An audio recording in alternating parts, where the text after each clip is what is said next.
ಈ ಸೇತುವೆ, ಇಲ್ಲಿ ಕಾಣ್ತಾ ಇರೋ ಸೇತುವೆ ಪೂರ್ಣಗೊಂಡಿದ್ದರೆ ನಾವು ಮಹಾರಾಷ್ಟ್ರದ ಗಡಿಭಾಗದಲ್ಲಿರುವ ಖಿದ್ರಾಪುರ ದೇವಸ್ಥಾನಕ್ಕೆ, ಖಿದ್ರಾಪುರದ ಕೋಪೇಶ್ವರ ದೇವಸ್ಥಾನಕ್ಕೆ ಈಸಿಯಾಗಿ ಹೋಗ್ಬೋದಾಗಿತ್ತು.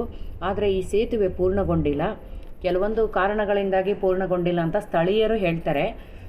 ಅದನ್ನು ಸರ್ಕಾರವೇ ಗಮನಿಸಬೇಕು. ಮಹಾರಾಷ್ಟ್ರ ಸರ್ಕಾರ ಮತ್ತು ಕರ್ನಾಟಕ ಸರ್ಕಾರ ಗಮನಿಸಬೇಕು. ಆದರೆ ಇದು ಪೂರ್ಣಗೊಂಡಿಲ್ಲದೆ ಇರೋದಕ್ಕೆ ನಾವು ಸುತ್ತು ಬಳಸಿ ಹೋಗಬೇಕಾಗತ್ತೆ ಈ ದೇವಸ್ಥಾನಕ್ಕೆ.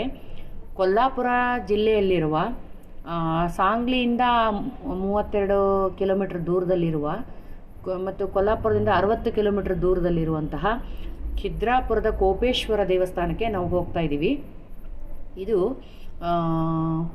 1109 ಅಂದರೆ 1109 ಮತ್ತು 1178 CE ನಡುವೆ ಶಿಲಾಹಾರ ರಾಜ ಗಂಧರಾದಿತ್ಯ ಅನ್ನೋ ರಾಜ ನಿರ್ಮಿಸಿದ್ದಾನೆ ಈ ದೇವಸ್ಥಾನನ. ಕೃಷ್ಣಾ ನದಿಯ ದಡದಲ್ಲಿ ಪ್ರಾಚೀನ ಮತ್ತು ಕಲಾತ್ಮಕತೆಯಿಂದ ಕೂಡಿದಂತಹ ದೇವಸ್ಥಾನ ಇದು ಅಂತ ಹೇಳ್ಬೋದು. ಈ ಶಿಲಾಹಾರರು ಜೈನ ರಾಜರಾಗಿದ್ದರು ಅಂತ ಕೂಡ ಹೇಳ್ತಾರೆ. ಮತ್ತು ಇವರು ವಿವಿಧ ಹಿಂದೂ ದೇವಾಲಯಗಳನ್ನು ನಿರ್ಮಿಸಿದ್ರು ಹಾಗೂ ನವೀಕರಿಸಿದ್ರು ಅಂತ ಹೇಳ್ತಾರೆ. ಹೀಗಾಗಿ ಎಲ್ಲ ಧರ್ಮಗಳ ಬಗ್ಗೆ ಅವರ ಗೌರವ ಮತ್ತು ಪ್ರೀತಿಯನ್ನು ನಮಗೆ ತೋರಿಸ್ಕೊಡ್ತಾರೆ ಅಂತ ಹೇಳ್ಬೋದು. ಕೋಪೇಶ್ವರ ಅಂದರೆ ಕೋಪಗೊಂಡಂಥ ಶಿವ ಅಂತ ಹೇಳ್ಬೋದು. ಈಗ ನಾವು ಈ ದೇವಸ್ಥಾನಕ್ಕೆ ಹೋಗೋಣ. ಯಾವ ರೀತಿ ಹೋಗಬೇಕು ಅಂತ ನಿಮಗೆ ತೋರಿಸ್ತಾ ಇದ್ದೀನಿ. ಇಲ್ಲಿ ನೋಡಿ, ತುಂಬ ಹಳ್ಳ ದಿಣ್ಣೆಗಳಿಂದ ಕೂಡಿದಂಥ ಕಚ್ಚಾ ರೋಡಿನಲ್ಲಿ ಸ್ವಲ್ಪ ದೂರ ಸಾಗಿದರೆ ಹೊಲಗದ್ದೆಗಳ ಮಧ್ಯೆ ಅಪೂರ್ಣಗೊಂಡಂಥ ಸೇತುವೆ ನೋಡಿಕೊಂಡು ಈ ಥರ ರೋಡಲ್ಲಿ ನೋಡಿ ಡ್ಯಾನ್ಸಿಂಗ್ ಕಾರಲ್ಲಿ ಬರಬೇಕು ನಾವು. ರೋಡು ಸರಿಯಾಗಿಲ್ಲ. ಈ ನದಿಯನ್ನು ಈ ಥರ ಇಲ್ಲಿ ದಾಟಬೇಕಾಗತ್ತೆ. ಇಲ್ಲಿ ನೋಡಿ, ಇಲ್ಲಿ ತೀರಾ ಈ ಥರ ರೋಡಲ್ಲಿ ನಾವು ದಾಟಬೇಕಾಗತ್ತೆ. ಕಾರ್ ಹೋಗುತ್ತೆ, ತುಂಬ ಸ್ವಲ್ಪ ಸುತ್ತಾಗುತ್ತೆ. ನಾವು ಯಡೂರಿಂದ ಸುತ್ತ ಹಾಕ್ಕೊಂಡು ಹೋಗಬೇಕು. ಇಲ್ಲಾಂದರೆ ಯಡೂರಿಂದ ಸೇತುವೆ ಪೂರ್ಣ ಆದರೆ ಯಡೂರು ವೀರಭದ್ರ ದೇವಸ್ಥಾನದಿಂದ 7 ಕಿಲೋಮೀಟರ್ ಆಗುತ್ತೆ. ಇದು ದೇವಸ್ಥಾನ ತುಂಬ ಹತ್ತಿರದಲ್ಲಿದೆ. ನಮ್ಮ ಕರ್ನಾಟಕ ಗಡಿಭಾಗ ದಾಟಿದ ತಕ್ಷಣವೇ ಮಹಾರಾಷ್ಟ್ರ ಎಂಟ್ರಾಗಿದ್ದ ತಕ್ಷಣವೇ ಇದೆ. ಇದು 12ನೇ ಶತಮಾನದಲ್ಲಿ ಶಿಲಾಹಾರರು ನಿರ್ಮಿಸಿದಂಥ ದೇವಸ್ಥಾನ ಅಂತ ಹೇಳ್ಬೋದು. ಇಲ್ಲಿ ಕೋಪೇಶ್ವರ ಮತ್ತು ದೋಪೇಶ್ವರ 2 ದೇವರಿದೆ. ದೋಪೇಶ್ವರ ಅಂದರೆ ವಿಷ್ಣು ಲಿಂಗರೂಪಿಯಾಗಿ ಇಲ್ಲಿ ಪ್ರತಿಷ್ಠಾಪನೆಗೊಂಡಿದ್ದಾನೆ ಅಂತ ಹೇಳ್ಬೋದು. ಬನ್ನಿ, ಈ ಕಚ್ಚಾ ರೋಡಿನಲ್ಲಿ ಸಾಗಿ ಈ ವಿಶೇಷವಾದಂಥ ಅಪೂರ್ವವಾದಂಥ ದೇವಸ್ಥಾನನ ನೋಡೋಣ. ಹಲೋ ಸ್ನೇಹಿತರೆ, ನಾನು ನಿಮ್ಮ ಸುಚಿತ್ರ, ಚಿತ್ರಾಸ್ ಕಿಚನಿಂದ. ಬನ್ನಿ, ಈ ಅಪೂರ್ವವಾದಂತಹ ದೇವಸ್ಥಾನನ ನಾವು ಇವಾಗ ನೋಡೋಣ ಹೇಗಿದೆ ಅಂತ ತೋರಿಸ್ತೀನಿ ನಿಮಗೆ. ಈಗ ಇದು ದೇವಾಲಯದ ಎಂಟ್ರೆನ್ಸು. ಇಲ್ಲಿ ಆರ್ಕಿಯಾಲಜಿಕಲ್ ಡಿಪಾರ್ಟ್ಮೆಂಟ್ ಅವ್ರು ಹಾಕಿರುವಂಥ ಬೋರ್ಡ್ ಇದೆ. ನೀವು ವಿಷಯ ತಿಳ್ಕೊಬೇಕು ಅಂದರೆ ಇದನ್ನು ಪಾಸ್ ಮಾಡಿ ವಿಡಿಯೋನ ಓದ್ಕೋಬೋದು. ಅದಕ್ಕೋಸ್ಕರನೇ ನಾನು ನಿಧಾನವಾಗಿ ಹಿಡ್ಕೊಂಡಿದ್ದೀನಿ. ಭಾರತೀಯ ಪುರಾತತ್ವ ಸರ್ವೇಕ್ಷಣಾ ಇಲಾಖೆ ಅವರು ಸಂರಕ್ಷಿತ ಸ್ಮಾರಕ ಅಂತಂದು ಹೇಳ್ಬಿಟ್ಟು ಇಲ್ಲೊಂದು ಬೋರ್ಡ್ ಹಾಕಿದ್ದಾರೆ. ಪ್ರೊಟೆಕ್ಟೆಡ್ ಮಾನ್ಯುಮೆಂಟ್ ಅಂತ. ತುಂಬ ಚೆನ್ನಾಗಿದೆ ದೇವಸ್ಥಾನ. ಕೋಪೇಶ್ವರ್ ಮಂದಿರ್ ಅಂತಂದು ಹೇಳಿ ನೋಡಿ. ಎಂಟ್ರೆನ್ಸ್ ಈ ಥರ ಇದೆ. ಒಳಗಡೆ ಹೋದರೆ ನೀವು ಶಾಕ್ ಆಗಿಬಿಡ್ತೀರ, ಆ ಥರ ಇದೆ ದೇವಸ್ಥಾನ. ಇದ್ರ ಬಗ್ಗೆ ನಾನು ಹೇಳ್ತಾ ಹೋಗ್ತೀನಿ, ನೀವು ಹಾಗೆ ವಿಡಿಯೋ ನೋಡಿಕೊಂಡು ಹೋಗಿ. ಈ ಇಡೀ ದೇವಾಲಯನ ಈ ಮುಂದೆ ಕಾಣ್ತಾ ಇರೋ ಇದೆಯಲ್ಲ, ಅದು ಸ್ವರ್ಗಮಂಟಪ. ಸ್ವರ್ಗಮಂಟಪ, ಸಭಾಮಂಟಪ, ಅಂತರಾಳ ಕಕ್ಷ ಮತ್ತು ಗರ್ಭಗೃಹ ಅಂತ 4 ಭಾಗ ಮಾಡಿದ್ದಾರೆ. ನಾನು ಇಲ್ಲಿ ನೋಡಿ, ಈಗ ಒಳಗೆ ಹೋಗ್ತಾ ಇದ್ದೀವಲ್ಲ, ಇದು ಒಳಗೆ ಹೋಗಿದ ತಕ್ಷಣ ಮುಂದೆ ಕಾಣೋದೇ ಸ್ವರ್ಗಮಂಟಪ. ಆಯಿತಾ? ಅದು 4 ಭಾಗ ಮಾಡಿದ್ದಾರೆ. ಸ್ವರ್ಗಮಂಟಪ ಆದಮೇಲೆ ಅಂತರಾಳ ಕಕ್ಷ ಮತ್ತು ಗರ್ಭಗೃಹ ಆ ಥರ ಇದೆ. ನಾನು ನಿಮಗೆ ತೋರಿಸ್ತಾ ಹೋಗ್ತೀನಿ ನೋಡಿ. ಇದು ಸ್ವರ್ಗಮಂಟಪದಲ್ಲಿ ಮೇಲೆ ತೆರೆದ ಓಪನ್ ಇದೆ. ಅಂದರೆ ಮೇಲ್ಗಡೆ ಮೇಲ್ಛಾವಣಿ ಅರ್ಧ ವೃತ್ತಾಕಾರವಾಗಿದ್ದು ಓಪನ್ ಆಗಿದೆ, ಅದು ಕ್ಲೋಸ್ ಆಗಿಲ್ಲ. ಇವಾಗ ನೋಡಿರಿ, ನಿಮಗೆ ಕಾಣಿಸ್ತಾ ಇದೆ ಅಲ್ವಾ? ಮೇಲೆ ನೋಡಿ, ವೃತ್ತಾಕಾರದಲ್ಲಿದೆ ಮೇಲ್ಛಾವಣಿ. ಇದು ಪೂರ್ಣಗೊಂಡಿಲ್ಲ ಅಂತ ಹೇಳ್ತಾರೆ. ಇದಕ್ಕೆ ಹಲವಾರು ಪ್ರತೀತಿಗಳನ್ನು ಹೇಳ್ತಾರೆ. ನೋಡಿ, ಸುತ್ತಲೂ ಈ ಕಂಬಗಳನ್ನು ನೋಡಿ. ಮತ್ತು ಗರ್ಭಗುಡಿ ಶಂಕುವಿನ ಆಕಾರದಲ್ಲಿದೆ. ಹೊರಭಾಗದಲ್ಲಿ ದೇವತೆಗಳು ಮತ್ತು ಜಾತ್ಯತೀತ ವ್ಯಕ್ತಿಗಳ ಅದ್ಭುತವಾದಂಥ ಕೆತ್ತನೆಗಳನ್ನು ಹೊಂದಿದೆ. ಇದು ನೋಡಿ, ಅಂತರಾಳ ಕಕ್ಷಕ್ಕೆ ಹೋಗುವ ದ್ವಾರ. ಇಲ್ಲಿ ಒಳಗೆ ಹೋದ ತಕ್ಷಣ ಅಂತರಾಳ ಕಕ್ಷ, ಇದಾದಮೇಲೆ ಗರ್ಭಗೃಹ. ನಾನು ನಿಮಗೆ ಇನ್ನೊಂದು ಸಲ ಈ ವಿಡಿಯೋ ತೋರಿಸ್ತಾ ಇದ್ದೀನಿ ಸಭಾಮಂಟಪದ್ದು, ಯಾಕಂದರೆ ತುಂಬ ಅಪೂರ್ವವಾದಂಥ ಸಭಾಮಂಟಪ ಅಂತ, ಅಲ್ಲ ಸ್ವರ್ಗಮಂಟಪ ಅಂತ ನಿಮಗೆ ತೋರಿಸ್ತಾ ಇದ್ದೀನಿ. ತುಂಬ ಚೆನ್ನಾಗಿದೆ. ನೀವೇನಾದರೂ ಆ ಕಡೆ ಹೋದರೆ, ಬೆಳಗಾಂ ಕಡೆ ಹೋದರೆ ಹೋಗ್ಬಿಟ್ಟು ಬನ್ನಿ. ಇಲ್ಲಿ ಒಳಭಾಗದಲ್ಲಿ ನಾವು ಮೊದಲು ವಿಷ್ಣು ಅಂದರೆ ಧೋಪೇಶ್ವರ ಮತ್ತು ಶಿವಲಿಂಗ ಉತ್ತರಕ್ಕೆ ಮುಖ ಮಾಡಿ ನೋಡುತ್ತೇವೆ. ಆದರೆ ಇಲ್ಲಿ ಪ್ರತ್ಯೇಕ ಮಂದಿರವನ್ನು ಹೊಂದಿರುವಂಥ ನಂದಿ ಇಲ್ಲ. ಇಲ್ಲಿ ಶಿವನಿಗೆ ಮಾತ್ರ ನಂದಿ ಇಲ್ಲ. ಹತ್ರ ಇರುವಂತಹ ಒಂದು ದೊಡ್ಡ ನಂದಿ ಇದೆ, ಅಲ್ಲಿ ನಂದಿ ಇದೆ ಅಂತ ಹೇಳ್ತಾರೆ. ಅದಕ್ಕೋಸ್ಕರ ಇಲ್ಲಿ ದಕ್ಷಿಣಮುಖಿಯಾಗಿ ಇದೆ ಅಂತ ಹೇಳ್ತಾರೆ. ನಾವು ಉತ್ತರಕ್ಕೆ ಮುಖ ಮಾಡಿ ನೋಡ್ತೀವಿ ಅಂತ ಹೇಳ್ತಾರೆ. ಆಯಿತಾ? ಹಳೆ ಕಂಬಗಳಿದೆ ಮತ್ತು ಮಹಿಳಾ ಕಲಾವಿದರ ವಿವಿಧ ಭಂಗಿಗಳ ಕೆತ್ತನೆಗಳು ಇದರ ಮೇಲೆ ಆಕರ್ಷಕವಾಗಿವೆ. ನಿಧಾನಕ್ಕೆ ನೋಡಬೇಕು. ನೋಡಿ, ಇಲ್ಲಿ ಶಿವನ ಅಲಂಕಾರವನ್ನು ಬುತ್ತಿ ಅಂದರೆ ಮೊಸರನ್ನದಿಂದ ಅಲಂಕಾರ ಮಾಡಿದ್ದಾರೆ. ಶಿವ ಮತ್ತು ಕೋಪೇಶ್ವರ ಮತ್ತು ಧೋಪೇಶ್ವರ. ನೋಡಿ, ಕೋಪೇಶ್ವರನನ್ನು ಶಿವನ ಪ್ರತಿರೂಪವನ್ನು ಮಾಡಿ ಅಲಂಕಾರ ಮಾಡಿದ್ದಾರೆ. ಈ ಕಡೆ ಬಲಗಡೆ ಎಡಗಡೆ ವಿಷ್ಣುವಿನ ಧೋಪೇಶ್ವರನನ್ನು, ಲಿಂಗರೂಪದಲ್ಲಿರುವಂತಹ ಧೋಪೇಶ್ವರನನ್ನು ಎರಡನ್ನೂ ಬುತ್ತಿ ಅಂದರೆ ಮೊಸರನ್ನದಿಂದ ಅಲಂಕಾರ ಮಾಡಿದ್ದಾರೆ. ಯಾಕೆ ಅಂದರೆ ಶಿವರಾತ್ರಿಯಿಂದ 3 ತಿಂಗಳ ತನಕ ತುಂಬ ಬಿಸಿಲು ಇರೋದರಿಂದ ಶಿವ ಮತ್ತು ವಿಷ್ಣು ತಂಪಾಗಿ ಇರಲಿ ಅಂದ್ಬಿಟ್ಟು ಅಲ್ಲಿ ದೇವಸ್ಥಾನದಲ್ಲಿ 3 ತಿಂಗಳ ಕಾಲ ಪ್ರತಿದಿನ ಈ ಮೊಸರನ್ನದ ಅಲಂಕಾರ ಆಗತ್ತೆ ಅಂತ ಅಲ್ಲಿ ಅರ್ಚಕರು ತಿಳಿಸಿದ್ರು. ಮತ್ತು ಇಲ್ಲಿ ಹೇಳುವ ದಂತಕಥೆಯ ಪ್ರಕಾರ ನಿಮಗೆ ಗೊತ್ತಿದೆಯಲ್ಲ, ದಕ್ಷಯಜ್ಞ ಮತ್ತು ಶಿವನನ್ನು ಕರೀದರೇ ಇರೋದು, ಸತಿ ಶಿವನ ಮಾತು ಕೇಳ್ದರೆ ಹೋಗೋದು, ಮತ್ತು ಅಲ್ಲಿ ಅವಳು ಯಜ್ಞದಲ್ಲಿ ತನ್ನ ಪ್ರಾಣಾರ್ಪಣೆ ಮಾಡುವುದು, ಶಿವ ಕೋಪಗೊಳ್ಳುವುದು, ಮತ್ತು ವೀರಭದ್ರನ ಅವತಾರವಾಗುವುದು. ಹೀಗೆ ಯಜ್ಞದ ಬೆಂಕಿಯಲ್ಲಿ ಹಾರಿ ಆತ್ಮಾಹುತಿ ಮಾಡಿಕೊಂಡಾಗ ಸತಿ ಶಿವ ಕೋಪಗೊಂಡಲ್ಲ, ಆ ಕೋಪಗೊಂಡಂಥ ಶಿವನನ್ನು ಇಲ್ಲಿ ಕರ್ಕೊಂಬಂದು ಪ್ರತಿಷ್ಠಾಪಿಸ್ತಾನೆ ವಿಷ್ಣು ಅಂತ ಹೇಳ್ತಾರೆ. ಮತ್ತು ಇಲ್ಲಿ ಹೇಳುವ ಪ್ರಕಾರ, ಇನ್ನೊಂದು ದಂತಕಥೆಯ ಪ್ರಕಾರ ಇಲ್ಲಿ ಯಾಕೆ ನಂದಿ ಇಲ್ಲ ಅಂತಂದರೆ, ಪಾರ್ವತಿನ ಕರೆದುಕೊಂಡು ಹೋಗಿರುವಂಥ ನಂದಿ ದಕ್ಷ ಬ್ರಹ್ಮನ ಯಜ್ಞಕ್ಕೆ ಹೋಗುವಾಗ ನಂದಿ ಪಾರ್ವತಿನ ಕರ್ಕೊಂಡು ಹೋಗಿರ್ತಾರೆ ಅಲ್ವಾ, ಅದಕ್ಕೋಸ್ಕರ ಇಲ್ಲಿ ನಂದಿ ಇಲ್ಲ ಅಂತ ಇನ್ನೂ ಒಂದು ದಂತಕಥೆ ಪ್ರಕಾರ ಹೇಳ್ತಾರೆ. ಹೀಗೆ ವಿವಿಧ ದಂತಕಥೆಗಳಿದ್ದಾವೆ. ಮತ್ತು ಇನ್ನೂ ಒಂದು ಕಥೆಯ ಪ್ರಕಾರ ಶಿವ ಕೋಪಗೊಂಡಂಥ ಶಿವ ತನ್ನ ಜಟೆಯನ್ನು 2 ಜಟೆಯನ್ನು ಹಿಂಗೆ ಕಿತ್ತು ಎಸೆದಾಗ ಭೂಮಿ ಮೇಲೆ ವೀರಭದ್ರನ ಅವತಾರ ಆಗುತ್ತಲ್ಲ, ಈ ವೀರಭದ್ರನ ಅವತಾರದಲ್ಲಿ ಒಂದು ಎಡೂರಲ್ಲಿ ಬಿದ್ದಂಥ ಜಟೆ ಅಲ್ಲಿ ವೀರಭದ್ರ ಹುಟ್ಟುತ್ತಾನೆ, ಅಲ್ಲಿ ಎಡೂರಲ್ಲಿ. ಮತ್ತು ಇನ್ನೊಂದು ಜಟೆ ಇಲ್ಲಿ ಬಿದ್ದುಬಿಟ್ಟು ಕೋಪೇಶ್ವರ ಹುಟ್ಟುತ್ತಾನೆ ಅಂತ ಹೇಳ್ತಾರೆ. ಸೊ ಅಲ್ಲಿ ಎಡೂರಲ್ಲಿ ನಂದಿ ಇದೆ, ಶಿವನ ದಾರಿ ಕಾಯ್ತಾ ಇದ್ದಾನೆ ಅಂತ ಹೇಳ್ತಾರೆ. ಹೀಗೆ ಹಲವಾರು ದಂತಕಥೆಗಳು ಇದ್ದಾವೆ. ಹಾಗೆಯೇ ಇಲ್ಲಿ ಇತಿಹಾಸವನ್ನು ನೋಡೋದಾದರೆ, ಈ ಪ್ರಸ್ತುತ ದೇವಾಲಯವನ್ನು ಮಹಾರಾಷ್ಟ್ರದ ಸ್ಥಳೀಯರಾದಂತಹ ಶಿಲಾಹರ ರಾಜರು ನಿರ್ಮಿಸಿದ್ದಾರೆ ಅಂತ ಹೇಳ್ಬೋದು. ಅವರು ರಾಷ್ಟ್ರಕೂಟ ದೊರೆಗಳ ಸಾಮಂತರಾಗಿದ್ದರಂತೆ. ದಂತಕಥೆಯ ಹೊರತಾಗಿ ಈ ಹೆಸರು ಪಟ್ಟಣದ ಪ್ರಾಚೀನ ಹೆಸರಿನಿಂದ ಹುಟ್ಟಿಕೊಂಡಿರ್ಬೋದು ಅಂತ ಕೂಡ ಹೇಳ್ತಾರೆ. ಅದು ಕೊಪ್ಪಂ ಅಂತ ಇತ್ತು. ಈ ಪಟ್ಟಣಕ್ಕೆ ಕೊಪ್ಪಂ ಅಂತ ಹೆಸರಿತ್ತು. ಮತ್ತು ಈ ಪಟ್ಟಣವು 2 ಪ್ರಮುಖ ಯುದ್ಧಗಳಿಗೆ ಸಾಕ್ಷಿಯಾಗಿದೆ. ಮೊದಲನೆಯದು 1058ರಲ್ಲಿ ಚಾಲುಕ್ಯ ರಾಜ ಅಹವಮಲ್ಲ ಮತ್ತು ಚೋಳ ರಾಜ ರಾಜೇಂದ್ರ ನಡುವೆ ನಡೆಯಿತು. ಯುದ್ಧದ ಸಮಯದಲ್ಲಿ ಚೋಳ ರಾಜ ರಾಜಾದಿರಾಜ ಕೊಲ್ಲಲ್ಪಟ್ಟರು ಮತ್ತು 2ನೇ ರಾಜರಾಜೇಂದ್ರ ಚೋಳನ ಪಟ್ಟಾಭಿಷೇಕ ಈ ಯುದ್ಧಭೂಮಿಯಲ್ಲಿಯೇ ನಡೆಯಿತು. 2ನೇ ಯುದ್ಧವು ಶಿಲಾಹರ ರಾಜ ಭೋಜ 2ನೇ ಭೋಜ ಮತ್ತು ದೇವಗಿರಿ ರಾಜ ಯಾದವ ರಾಜ ಸಿಂಘನ್ 2ನೇ ಸಿಂಘನ್ ನಡುವೆ ನಡೆಯಿತು ಅಂತ ಹೇಳ್ತಾರೆ. ಈ ಸಮಯದಲ್ಲಿ ರಾಜ 2ನೇ ಭೋಜ ಯಾದವರಿಂದ ಸೆರೆ ಹಿಡಿಯಲ್ಪಟ್ಟು ಪನ್ಹಲ ಕೋಟೆಯಲ್ಲಿ ಬಂದಿಯಾಗಿರಿಸಲ್ಪಟ್ಟ. ಈ ಘಟನೆಯನ್ನು ದೇವಾಲಯದ ದಕ್ಷಿಣ ಪ್ರವೇಶ ದ್ವಾರದ ಬಳಿ 1213 CE ಶಾಸನದಲ್ಲಿ ದಾಖಲಿಸಲಾಗಿದೆ. ಈ ಯುದ್ಧವು ಶಿಲಾಹರರ ಕೊಲ್ಲಾಪುರ ಶಾಖೆಯ ಆಳ್ವಿಕೆಯನ್ನು ಕೊನೆಗೊಳಿಸಿತು ಅಂತ ಹೇಳ್ತಾರೆ. ಈ ಯುದ್ಧ ಶಿಲಾಹರರ ಕೊಲ್ಲಾಪುರ ಶಾಖೆಯನ್ನು ಆಳ್ವಿಕೆಯನ್ನು ಮಾಡ್ತಿದ್ರು, ಅದು ಕೊನೆಯಾಯಿತು ಅಂತ ಹೇಳ್ತಾರೆ. ಈ ದೇವಾಲಯದ ಒಳಗೆ ಹೊರಗೆ ಸುಮಾರು 1 ಡಜನ್ ಶಾಸನಗಳಿದ್ದಾವೆ ಅಂತ ಹೇಳ್ತಾರೆ. ಅವುಗಳಲ್ಲಿ 1-2 ಶಾಸನಗಳು ಮಾತ್ರ ಈಗ ಉತ್ತಮ ಸ್ಥಿತಿಯಲ್ಲಿವೆ. ಕಾಲಾಂತರದಲ್ಲಿ ಕಾಲನ ಹೊಡೆತಕ್ಕೆ ಸಿಕ್ಕು ಹಾಗೂ ಮೊಘಲರ ಆಳ್ವಿಕೆಯಲ್ಲಿ ಮೊಘಲರ ಆಡಳಿತಕ್ಕೆ ಸಿಕ್ಕು ಈ ದೇವಾಲಯದಲ್ಲಿ ಇರುವ ಏನು ಶಿಲಾಮೂರ್ತಿಗಳಿವೆ ಅವೆಲ್ಲ ಭಗ್ನವಾಗಿವೆ. ನೋಡಿದ್ರೆ ಬೇಜಾರಾಗುತ್ತೆ. ನಾನು ನೋಡಿದೆ, ತುಂಬ ಬೇಜಾರಾಯಿತು. ಗರ್ಭಗುಡಿಯಲ್ಲೇ ಇದೆ ಈ ದೇವಾಲಯದ ಒಳಗೆ.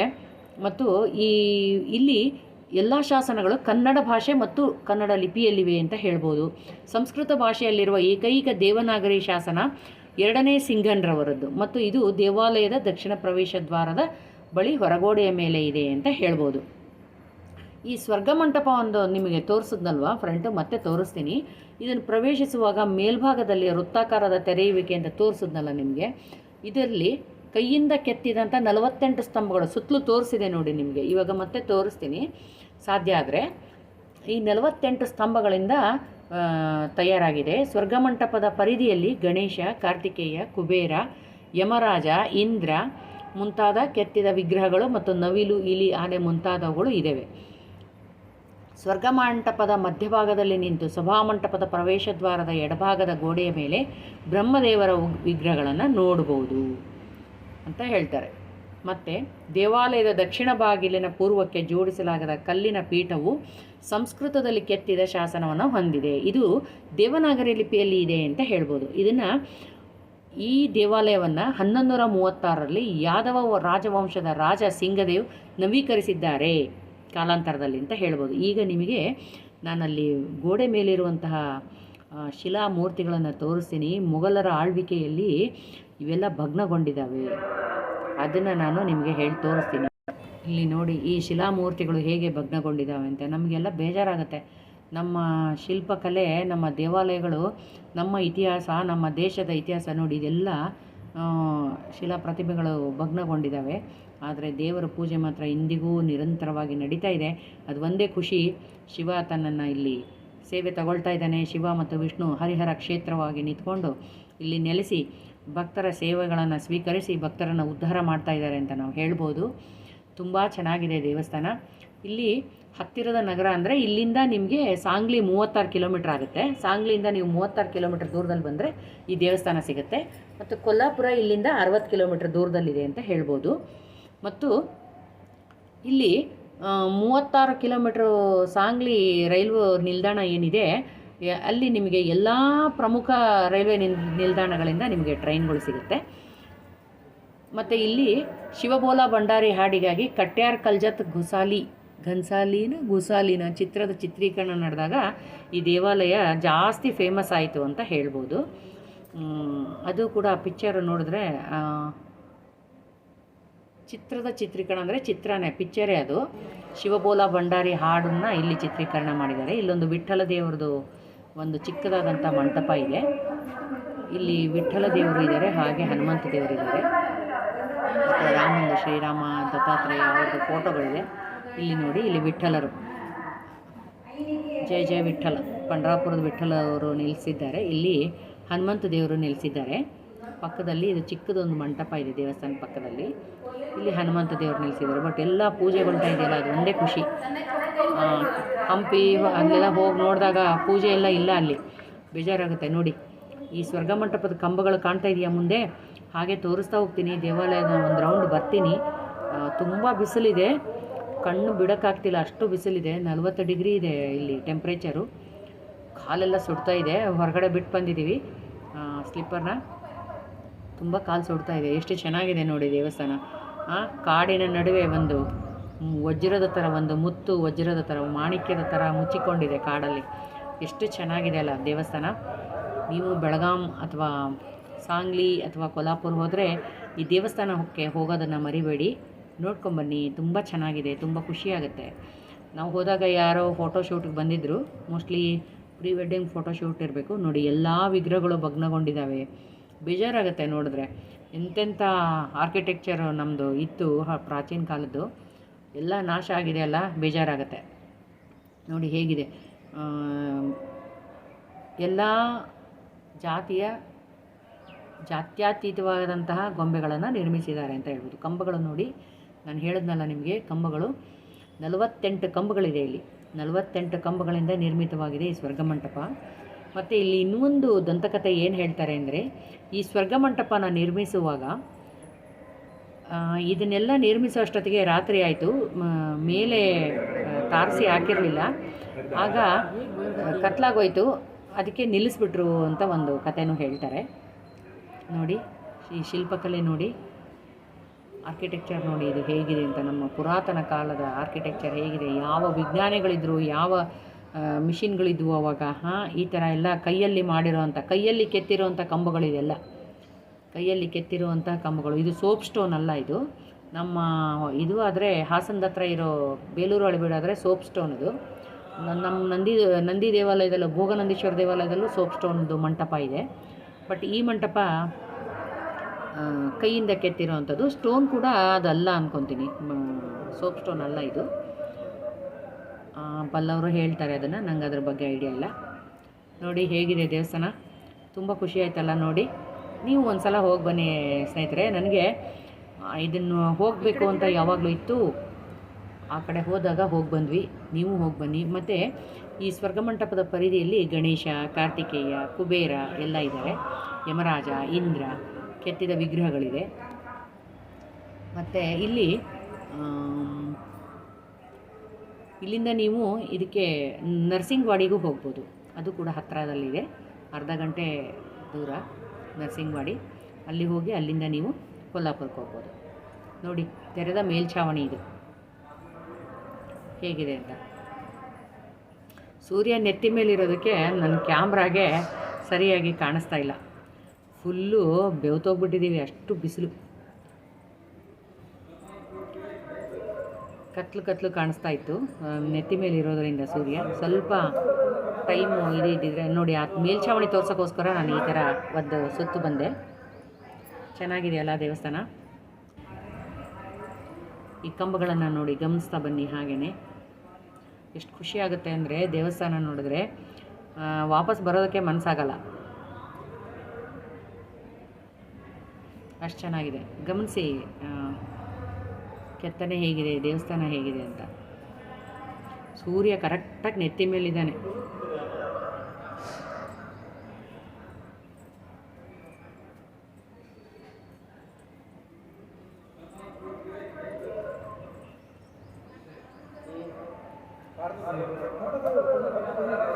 ಇಲ್ಲಿಂದ ಒಂದು ಸ್ವಲ್ಪ ದೂರದಲ್ಲೇ, ಒಂದು 14 ಕಿಲೋಮೀಟರ್ ದೂರದಲ್ಲಿ ಯಡೂರು ದೇವಸ್ಥಾನ ಇದೆ. ಅದು ಬ್ರಿಡ್ಜು, ಸೇತುವೆ ರೆಡಿಯಾಗಿದ್ದರೆ 7 ಕಿಲೋಮೀಟ್ರ್ ಅಷ್ಟೇ ಅದು ಇಲ್ಲಿಂದ ಯಡೂರು ವೀರಭದ್ರ ದೇವಸ್ಥಾನ. ಆದರೆ ಅಲ್ಲಿ ಬ್ರಿಡ್ಜ್ ಇಲ್ಲ, ಸ್ವಲ್ಪ ಸುತ್ತಾಕೊಂಡು ಬರಬೇಕು. ನದಿ ಇರೋದರಿಂದ, ಕೃಷ್ಣಾ ನದಿ ಹರಿಯೋದ್ರಿಂದ, ಆ ನದಿನ ಸುತ್ತಿ ಬಳಸಿ ಬರೋದರಿಂದ ನಮಗೆ ಸ್ವಲ್ಪ ದೂರ ಆಗುತ್ತೆ. ಇಲ್ಲಾಂದರೆ 7 ಕಿಲೋಮೀಟ್ರ್ ಇದೆ ಇಲ್ಲಿಂದ ಯಡೂರು ದೇವಸ್ಥಾನ. ಅಲ್ಲಿ ಇದೆ ನಂದಿ ಅಂತ ಹೇಳ್ತಾರೆ, ಅಲ್ಲೊಂದು ನಂದಿ ಇದೆ, ಅದೇ ಈ ಶಿವನಿಗೆ ನಂದಿ ಅಂತ ಹೇಳ್ತಾರೆ ಇಲ್ಲಿ. ಮತ್ತು ಇನ್ನೊಂದು ದಂತಕತೆ ಪ್ರಕಾರ ನಂದಿ ಪಾರ್ವತಿಯನ್ನು ತಂದೆ ಮನೆಗೆ ಕರ್ಕೊಂಡು ಹೋಗಿದ್ದಲ್ವಾ, ಅದಕ್ಕೋಸ್ಕರ ಇಲ್ಲಿ ನಂದಿ ಇಲ್ಲ ಅಂತ ಹೇಳ್ತಾರೆ. ನೋಡಿ ಹೇಗಿದೆ ದೇವಸ್ಥಾನ, ಖುಷಿ ಆಯಿತಾ ನಿಮಗೂ ದೇವಸ್ಥಾನ ನೋಡಿ?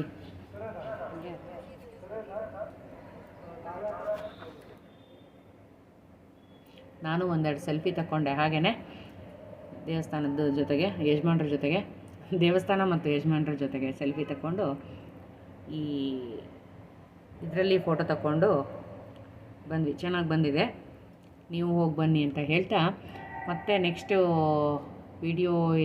ದೇವಸ್ಥಾನಕ್ಕೆ ಯಾವುದಕ್ಕೆ ಹೋಗ್ತೀವಿ ಆ ದೇವಸ್ಥಾನದೊಂದಿಗೆ ಬರ್ತೀನಿ. ಮತ್ತು ಕೆಲವೊಂದು ರೆಸಿಪಿಗಳನ್ನ ಹಾಕಿದ್ದೀನಿ ನೋಡಿ. ಯಾರು ಇಲ್ಲಿವರೆಗೂ ನನ್ನ ಚಾನಲ್ನ ಸಬ್ಸ್ಕ್ರೈಬ್ ಮಾಡ್ಕೊಂಡು ನೋಡ್ತಾ ಇದ್ದೀರಾ ಅವ್ರಿಗೆಲ್ಲ ನನ್ನ ಹೃದಯಪೂರ್ವಕ ಧನ್ಯವಾದಗಳು. ಯಾರು ನನ್ನ ಚಾನಲ್ನ ಸಬ್ಸ್ಕ್ರೈಬ್ ಮಾಡ್ಕೊಂಡಿಲ್ಲ, ಮಾಡ್ಕೊಂಡು ನೋಡಿ ಸ್ನೇಹಿತರೆ.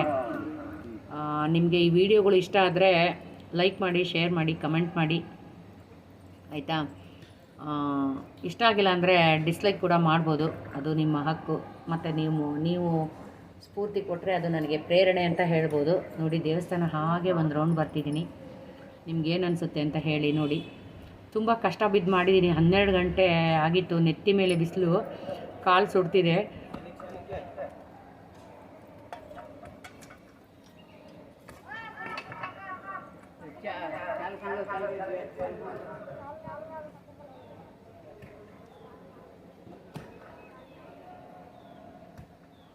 ಚೆನ್ನಾಗಿದೆ ದೇವಸ್ಥಾನ, ಹೋಗಿ ಬನ್ನಿ ಆಯಿತಾ?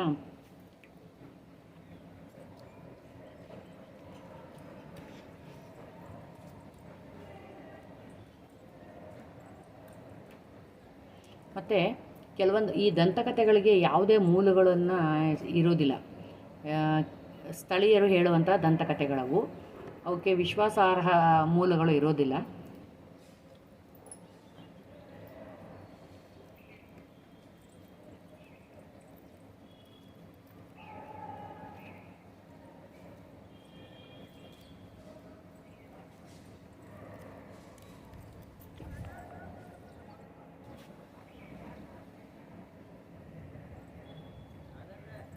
ನಾನು ಹಾಗೆ ಒಂದು ಸುತ್ತು ಬರ್ತಾ ಇದ್ದೀನಲ್ಲ, ನೀವು ದೇವಸ್ಥಾನ ನೋಡಿ, ಸೂರ್ಯ ಹೇಗೆ ನೆತ್ತಿ ಮೇಲೆ ಇದ್ದಾನೆ ಹಾಗೇನೆ.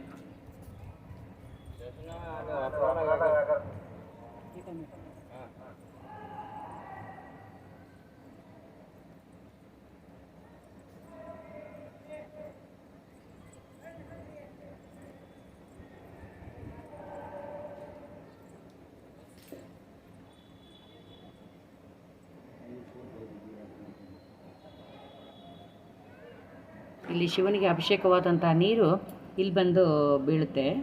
ನೋಡಿ ಅದನ್ನು ಯಾವ ಥರ ನಕ್ಷತ್ರದ ಆಕಾರದಲ್ಲಿ ಇದೆ. ಗೊಂಬೆಗಳನ್ನು ಈ ಶಿಲ್ಪ ಕಲಾಕೃತಿಗಳನ್ನು ಗಮನಿಸಿ. ಹಾಗೆಯೇ ಸ್ವಲ್ಪ ಎಲ್ಲ ಭಗ್ನಗೊಂಡಿದ್ದಾವೆ. ದೇವಾಲಯನ ಒಂದು ರೌಂಡ್ ಹೊಡಿಬೇಕು ಅಂದರೆ ಒಂದು ಅರ್ಧ ಭಾಗ ಈ ಕಡೆಯಿಂದ ಅರ್ಧ ಭಾಗ ಈ ಕಡೆಯಿಂದ ರೌಂಡ್ ಹೊಡೆದಿದ್ದೀನಿ. ಸೊ ವಿಡಿಯೋ ಲೆಂದಿ ಆಗಿದೆ, ನೀವು ನೋಡ್ಕೊಂಬನ್ನಿ. ಬಾಯ್ ಸ್ನೇಹಿತರೆ, ಮತ್ತೆ ಸಿಗ್ತೀನಿ ಮುಂದಿನ ವಿಡಿಯೋದೊಂದಿಗೆ. ಧನ್ಯವಾದಗಳು.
Thank you.